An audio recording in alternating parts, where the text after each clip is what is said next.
Bienvenue pour cette nouvelle séquence de paroles de la vie éternelle avec Marc Joseph. Nous sommes aujourd'hui le 12 avril. Le 12 avril 2024. Et tu sais ce que je vais te dire là ce matin, aujourd'hui? Je vais te dire que 12 avril 2024, c'est pour toi un jour de grâce, de bénédiction, de victoire, parce que Jésus-Christ est avec toi. Jésus-Christ dit pour toi aujourd'hui, oui ce matin, bien l'après-midi, Jésus-Christ dit, qu'il soit le matin, l'après-midi, le soir, je suis avec toi tous les jours jusqu'à la fin du monde. Et ça, c'est une parole pour toi personnellement.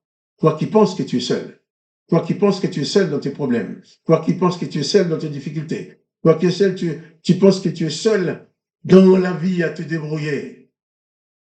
Tu n'as peut-être pas d'autres personnes avec toi, mais Jésus-Christ, lui, te propose d'être avec toi tous les jours, jusqu'à la fin du monde. Alors moi, m'appuyant sur cette promesse de Jésus-Christ qui va être avec toi tous les jours jusqu'à la fin du monde, je te dis, pas de panique, pas de terreur. Élève ton âme vers Jésus-Christ dans toutes les circonstances. Reçois sa présence dans ta vie, dans ton cœur, et vis dans la paix. Bannis la terreur. Jésus-Christ est celui de qui on a parlé hier en disant, même le brigand qui était en train de mourir, Jésus-Christ n'a pas eu le temps de lui adresser des reproches avant de lui dire, aujourd'hui même, je te fais grâce et tu seras avec moi dans mon paradis. C'est Jésus-Christ que j'aime bien dire, qui n'a rien à te reprocher. Il a tout à te pardonner, mais rien à te reprocher. Alors, si tu n'as pas encore fait alliance avec Jésus-Christ, si tu n'as pas encore invoqué le nom de Jésus-Christ sur ta vie, fais-le maintenant en disant, Seigneur Jésus, je t'invite à venir dans ma vie. Je t'invite à venir dans ma vie, à t'installer en moi. Et si tu fais ça, et tu as besoin d'aide encore pour savoir autre chose, écris-moi dans les commentaires. Je vais te répondre. On va se parler. Même si c'est parler au téléphone. On peut se parler. Mais, il te dit seulement une chose. N'oublie jamais que la présence de Jésus-Christ est en permanence dans ta vie. Et Jésus-Christ est présent dans ta vie dans toute la plénitude de sa grâce et de sa bénédiction. Et Jésus-Christ a dit que nous pouvons prier, adresser nos prières au Père en son nom. C'est ce que je vais faire avec toi. Et je te promets, autant que je respire encore dans ce corps, tous les jours, je m'engage à venir prier avec toi. Tous les jours, je m'engage à le faire. Tant que Dieu me le permet. Alors, prions ensemble aujourd'hui déjà. Père, je bénis ton nom. Mon cœur est dans la joie, mon âme est dans l'allégresse d'être devant toi, avec mon frère, avec ma sœur, avec cet homme et cette femme qui a besoin de toi. Tu vois, elle écoute la vidéo, il écoute la vidéo, il regarde, elle écoute. Et moi, je te demande maintenant, dans le nom de Jésus-Christ, d'intervenir dans sa vie. Tu as promis d'exaucer nos prières, eh bien nous te prions ensemble. Dans le nom de Jésus, viens apporter la solution qu'attend mon frère.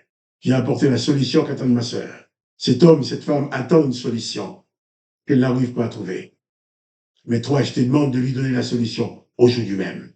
Comme tu as dit à ces brigands, aujourd'hui même tu seras avec moi dans mon paradis. Eh bien, aujourd'hui même, porte la délivrance à ma sœur, à mon frère. Apporte la délivrance à cet homme, à cette femme qui a besoin de toi. Oh, je glorifie ton nom. Je bénis ton nom. Parce que tu es celui qui écoute la prière au nom de Jésus-Christ et qui nous en donne la réponse. Béni sois-tu, Papa, dans le nom de Jésus-Christ. Amen. Nous allons continuer notre lecture. Vous savez, j'ai lu ces passages dans Luc parce que nous sommes dans les périodes des Pâques. Dans peut-être une dizaine de jours, une quinzaine, ou non, une dizaine de jours, les Juifs vont fêter Pessah, la Pâque juive. On a déjà fêté la Pâque dite chrétienne dernièrement, mais on va fêter la Pâque juive. Je pense que si on regarde les dates, les dates de la Pâque juive correspondraient, je dis bien correspondraient, certainement beaucoup plus la date de la crucifixion de Jésus-Christ que la date qu'il nous a donnée dite Pâque chrétienne. Toutefois, l'essentiel, ce n'est pas le jour, c'est Jésus-Christ. Mais j'ai choisi de lire ce texte avec vous, de lire ce texte avec toi, entre les deux Pâques, la Pâque juive et la Pâque chrétienne.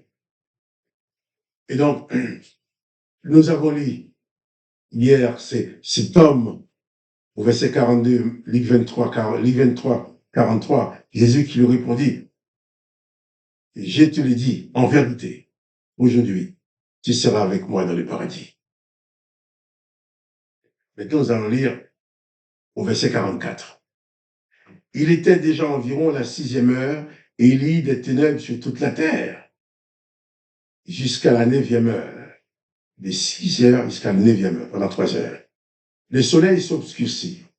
Le voile du temple se déchira par le milieu. Et Jésus s'écria d'une voix forte, je remets mon esprit entre tes mains. Et en disant ces paroles, il expira. Voilà. Jésus va dire à ces brigands, aujourd'hui même, tu seras avec moi dans le paradis. Et il nous a dit, après cette parole de Jésus, il était 6e heure, disons midi, quoi. Et il a eu certainement une éclipse entre le soleil et la lune. Il dit, il y eut des ténèbres sur toute la terre jusqu'à la 9e heure. Le soleil s'obscurcit et le voile du temple se déchira par le milieu. Devant un tel événement, Jésus sur la croix, la terre a connu un moment de ténèbres. Ce moment de ténèbres. Parce qu'ils étaient en train de tuer la lumière. Mais sauf, ils croyaient avoir tué la lumière. Mais ils ne l'ont pas tué. Jésus-Christ est ressuscité, il est vivant. Mais ce n'est pas un hasard qui a fait que le soleil s'est obscurci. Il y a eu cette éclipse. C'est quand si on parle d'éclipse de la lune et du soleil. Et il est dit que Jésus s'écria d'une voix forte. Père, je remets mon esprit entre tes mains. Et en disant ces paroles, il expira.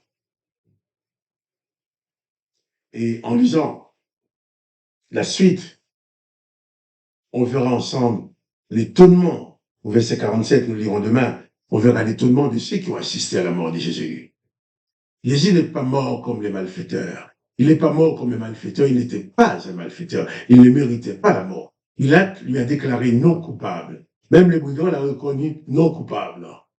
Mais on l'a tué parce qu'on voulait détruire la lumière qu'il apporta. Mais sauf, personne ne peut détruire Jésus. Mais en mourant, il a dit ceci, Père, j'ai remis mon esprit entre tes mains.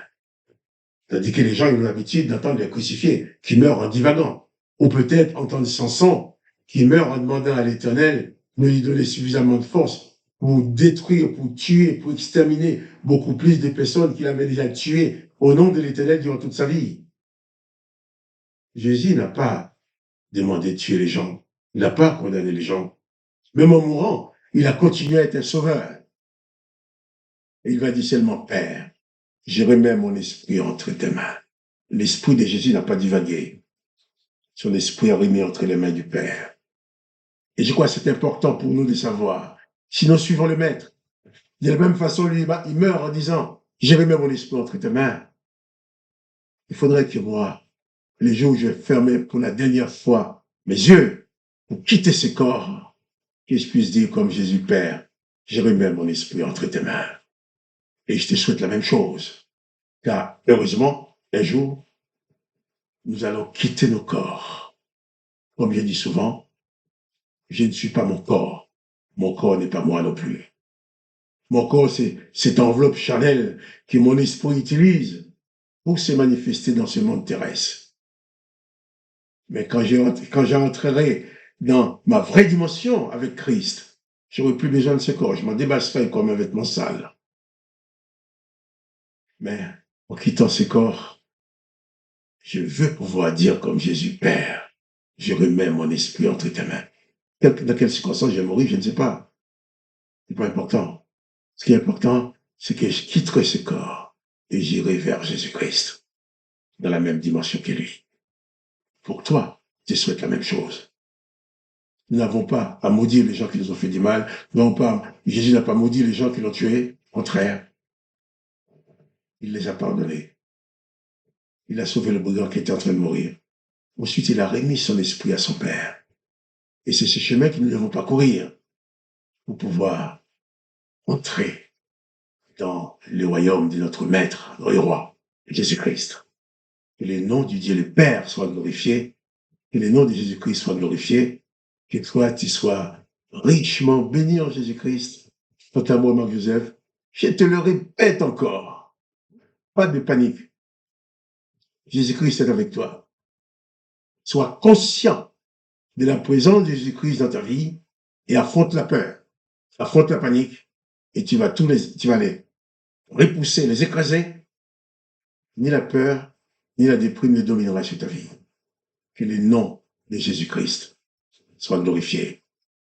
Et moi, Marc-Joseph, je te redis encore, pas de panique.